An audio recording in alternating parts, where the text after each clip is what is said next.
তো আজকের ভিডিওটা আমি সকালে নাস্তা দিয়ে শুরু করলাম। তো হ্যালো গাইজ, আসসালামু আলাইকুম। কেমন আছো সবাই? আশা করছি সবাই ভালো আছো। যে যেখান থেকে ভিডিওটা দেখছো সবাইকে জানাই আন্তরিকভাবে অভিনন্দন। তো আমি আজকে সকাল থেকে এই ভিডিওটা শুরু করলাম। ফার্স্টেই দেখতে পারতেছো আমি নাস্তা করে নিলাম। সকালে রুটি আর ডিম ভাজা ছিল। তো এখানে হচ্ছে আমি দুপুরে রান্নাটা বসায় দিছি। তো আজকে হচ্ছে মনটা খুব খারাপ, ভালো লাগতেছে না। কারণ হচ্ছে আমার ছোটো ছেলেটা প্রচুর ঠান্ডা আর হচ্ছে বমিও করতেছে। তো আমার তো মনে হচ্ছে কোনো বাতাস এরকম কিছু লাগছে। তো ঘরে যদি কোনো বাচ্চা অসুস্থ থাকে বা যে কোনো মানুষ অসুস্থ থাকে দেখবা যে তার একদম মনের অবস্থাটা খুব খারাপ থাকে। তো সেম আমার ভালো লাগতেছিল না।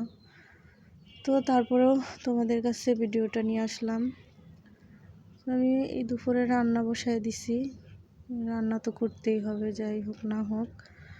তো বিকেলে ভাবতেছি আমার ছেলেকে ডাক্তারের কাছে নিয়ে যাব ওষুধ খাওয়ানোর জন্য।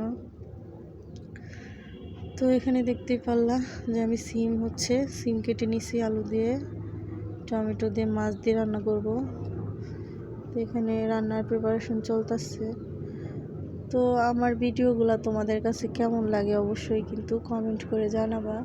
আর এটা আমার নতুন চ্যানেল, দয়া করে একটু সাবস্ক্রাইব করে দিবা যদি ভিডিওটা ভালো লাগে আর কি। তো অনেকেই হচ্ছে নতুন অবস্থায় মনে করো এই ভিডিওটা ঠিকঠাক মতো কন্টিনিউ দিতে পারে না। তো দুইটা বাচ্চা সামলিয়ে তারপরে হচ্ছে আমার ভিডিও করতে হয়। ভিডিও করে কিন্তু অনেক কষ্ট। আগে জানতাম না, নিজে করতেছি তাই জানি। নিজের থেকে যতটুকু বুঝতে পারি, ভিডিও করা, ভিডিও শ্যুট করা, এডিট করা অনেক কষ্ট। আর যদি ছোটো ছোটো বাচ্চা থাকে তাহলে তার কথাই নেই। তার মনে করো সারাটা দিন হচ্ছে খুব খারাপ যায়। তার মধ্যে থেকে একটু একটু করে এই ভিডিও ক্লিপ নেওয়া, তার সাথে জুড়ে জুড়ে এডিট করে ভিডিওটা আপলোড করা আসলে খুব কঠিন। তো আজকে ভাবতেছি ডাক্তারের কাছে যাবো। শুরুতেই বললাম ডাক্তারের কাছে নিয়ে ভালো একটা ডাক্তার দেখে ওষুধ আনতে হবে। ফার্মেসি থেকে আনলে হয়তো বা অনেক পর্যায়ে যাইতে পারে।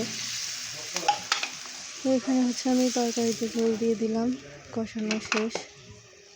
তো এই পর্যায়ে আমি রান্না হয়ে যাবে, বেশিক্ষণ লাগবে না। তো দেখো আমার রান্না কমপ্লিট। আর রোদের আলোটা তরকারির মধ্যে পড়ছে এসে, মাশাআল্লাহ। তো শীতের বেলায় সিমের তরকারি বা ফুলকপি, শীতের সবজি সব কিছু অনেক ভালো লাগে। কিন্তু আমার আজকে খাওয়ার কোনো মুড ছিল না, সকাল থেকেই ভালো লাগতেছে না। এই যে বাচ্চা অসুস্থ তাই। তারপরেও কি করব, রান্না করতে হচ্ছে। তো এখানে আমার ছেলে দেখো কতগুলো উঠানে বড়ি পাড়া হয়েছিল, ওখান থেকে পাকা পাকা বড়িগুলো তুলে আনছে। তো ভিডিওটা ভালো লাগলে অবশ্যই লাইক করো।